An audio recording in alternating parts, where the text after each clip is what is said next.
I don't like Melanie Martinez's music.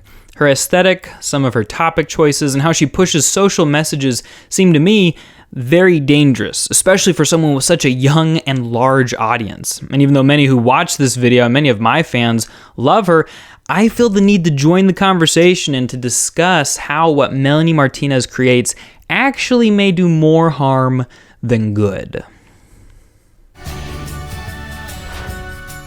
Hello, Lyricoins. I'm Clifford Sumby, the Pop Song Professor, and welcome to my channel where we make life better by talking about song lyrics. This is a special episode because on my Patreon afterwards, I'm going to be releasing a podcast episode where I go back through your comments on this video. This is a new thing I'm doing on my Patreon, and it's an opportunity for the conversation to continue. We're calling it Keeping Up with the Comments. You can sign up for my Patreon for $5 a month and a link in the description down below. But let's go ahead and get the conversation started. Before you watch any further, let me know, what are your opinions on Melanie Martinez? Be nice, but don't filter. Now, I don't hate Melanie Martinez. She's very talented and has a strong artistic vision that she stays consistent to, which is way harder than you think. Her music is high quality. I like the mixes and the vibes. It's this cool approach to this deep, encompassing sort of dark pop.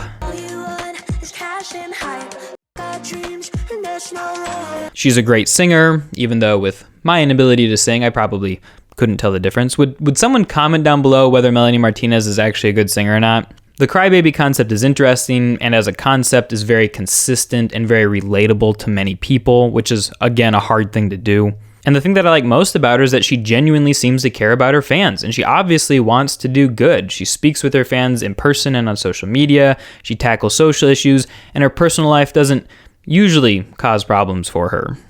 But while I respect all of those things about her, she needs to grow as an artist and change some harmful behaviors in how she creates what she creates. And obviously, the easiest thing to point out is what some call her baby fetish aesthetic or sexy toddler style. Crybaby, and to some extent Melanie in real life, dress in a mix of sexually provocative and Lolita/Victorian/cutesy/childish fashion. I'm not going to show some of the more troubling examples here because I don't want to spread it, but it's dangerous to sexualize children's fashion. She may not be trying to do anything inherently wrong, but I think it promotes unhealthy connections in her young audience's minds and sends a very confusing message. And what in the heck was the point anyway? Was it necessary to sexualize Crybaby? Guys, if I'm misunderstanding her style or misrepresenting it, please let me know down below. Second, she does what all great emo bands do so well and so terribly. She paints the world as a much darker place than it is, and by doing so, robs her audience and her character of control. In the song and music video for Teacher's Pet on her album K-12, we see a school teacher taking sexual advantage of a female student. There's no build-up to the scene, and there are little, if no, repercussions or follow-up afterwards. But when she dedicates as much time to that topic as, say, a topic like bullying or bulimia in other songs on the album, it makes it seem as if though she's suggesting that this is a very common problem. Now, I was homeschooled, but are public schools really full of teachers trying to have sex with students all the time? And then on Wheels on the Bus, she talks about kids getting sexually frisky with each other and doing other drug-related things. And then she says that the bus driver is just voyeuristically watching everybody. I don't think all bus drivers are creepy like that.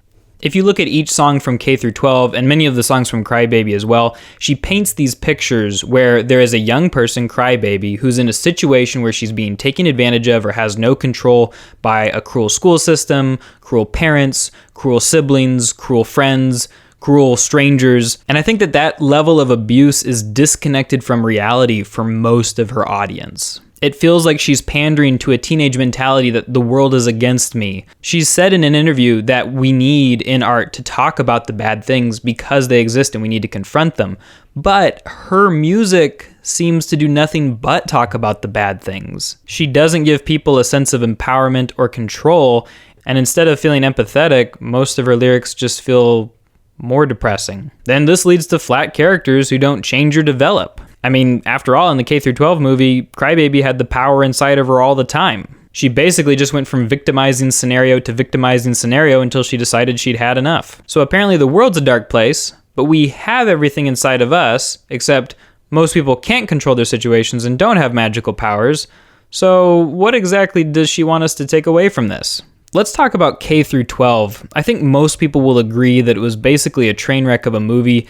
Anyone who watches it can tell you that the acting was bad, the characters weren't developed, a million different social justice messages were crammed in, and the storyline didn't make any sense. Characters did things for who knows what reasons, the bad guys were two-dimensional, and we never had a chance to feel like we cared about the main characters, because every scene felt like a pity party for Crybaby as the next bad thing happened to her. She starts monologuing about the benefits of weed at one point. There's messages about bullying. She talks about bulimia. She talks about modesty culture. There's so much in here, it's impossible to cover that many things in one movie. Excuse me. It's impossible to cover that many things well. Finally, subtlety is not in Melanie Martinez's vocabulary. Let's go back to Dollhouse. She sings in the chorus, "Places, places, get in your places, throw on your dress and put on your doll faces. Everyone thinks that we're perfect. Please don't let them look through the curtains." There's no guesswork here. There's no illusion. It just gives everything away right on the surface. Great, we get it. You feel like you have to be perfect and put on a face even though your life is falling apart. I think what's most frustrating about this is that she uses a metaphor, the whole metaphor of Crybaby and Dollhouse. And a metaphor is supposed to be a way that we discuss something without actually sounding like we're talking about it, and then people can live in the metaphor, think about it, and discuss it. But Melanie doesn't trust her audience to get the point. She has to go ahead and give it away and say exactly what she's trying to get across. Melanie thinks that her audience is too stupid to get a metaphor. She does the exact same thing on K through 12 with Strawberry Shortcake. In the chorus, she sings, it's my fault because I put icing on top. Now the boys want a taste of the strawberry shortcake. That's my bad, no one taught them not to grab. We go back to the first verse, feeling unsure of my naked body, stand back, watch it taking shape, wondering why I don't look like Barbie. They say boys like girls with a tiny waist.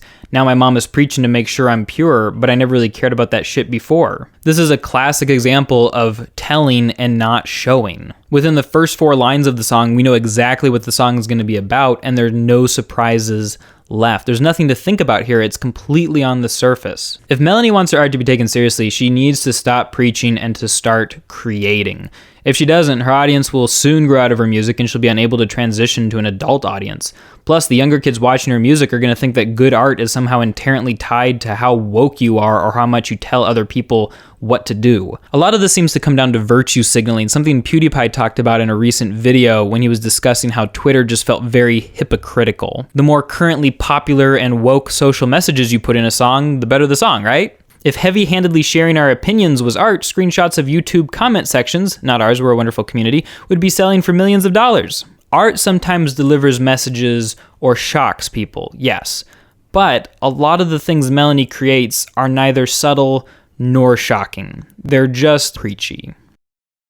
I think Melanie Martinez has a vision, but she's aiming in some of the wrong directions. She needs to slow down, mature her artistic approach, and filter her ideas through reality. I hope she grows out of her crybaby phase and gets a little bit more real with us in the future.